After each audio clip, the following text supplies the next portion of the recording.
வணக்கம் நண்பர்களே. நம்ம வாழக்கூடிய வாழ்நாட்களில் எப்பவுமே நம்மளை பற்றின தற்புகழ்ச்சி, நம்மளை நாமளே மேம்படுத்தி பேசக்கூடிய விஷயங்கள் எதுவுமே நம்மள்கிட்ட இல்லாமல் இருக்கணுங்க. அப்படி இருந்துச்சு அப்படின்னா வாழ்க்கை நமக்கு எப்பவுமே வெற்றியை தேடி தந்துக்கிட்டே இருக்கும். இங்கே ஒரு பக்தர் கோயிலுக்கு சாமி கும்பிட்றதுக்காக கையில் தேங்காய், வாழைப்பழம், அப்புறம் கற்பூரம் இது எல்லாத்தையும் எடுத்துக்கிட்டு போகிறாரு. போயிட்டு இருக்கும் பொழுது இந்த தேங்காய், வாழைப்பழம், கற்பூரம் மூணும் பேசிக்குது.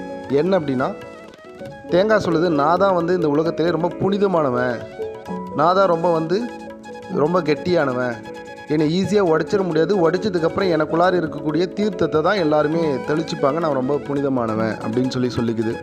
வாழைப்பழம் சொல்லுது, நான் ரொம்ப இனிமையானவன், என்ன தான் எல்லாருமே பிரசாதமாக தேடி வாங்கி சாப்பிடுவாங்க அப்படின்னு சொல்லிக்குது. கற்பூரம் இவங்க 2 பேர் பேசுறதை பார்த்துட்டு ரொம்ப அமைதியாக இருக்குது, எதுவுமே பேசுறதில்ல. கோயிலை பக்தர் அடைஞ்சிடறாரு. அடைஞ்சிட்டு பூஜைகள் முடித பின்னாடி பார்த்தங்க அப்படின்னா அந்த தேங்காய் உடைபட்டு ஒரு ஓரமாக இருக்குது. வாழைப்பழம் யாரோ சாப்பிட்டுட்டு தூக்கி போட்டுடுறாங்க, அதை நிறைய பேர் மிதிச்சுட்டு போகிறாங்க.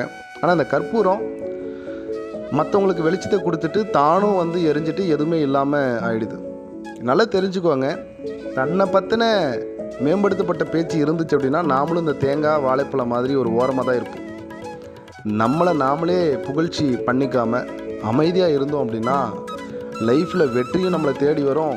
அந்த கற்பூரம் போல் தானும் நன்மை அடைஞ்சிட்டு மற்றவங்களுக்கும் நன்மையை கொடுத்துட்டு கடவுளாக மாறிடுவோம்.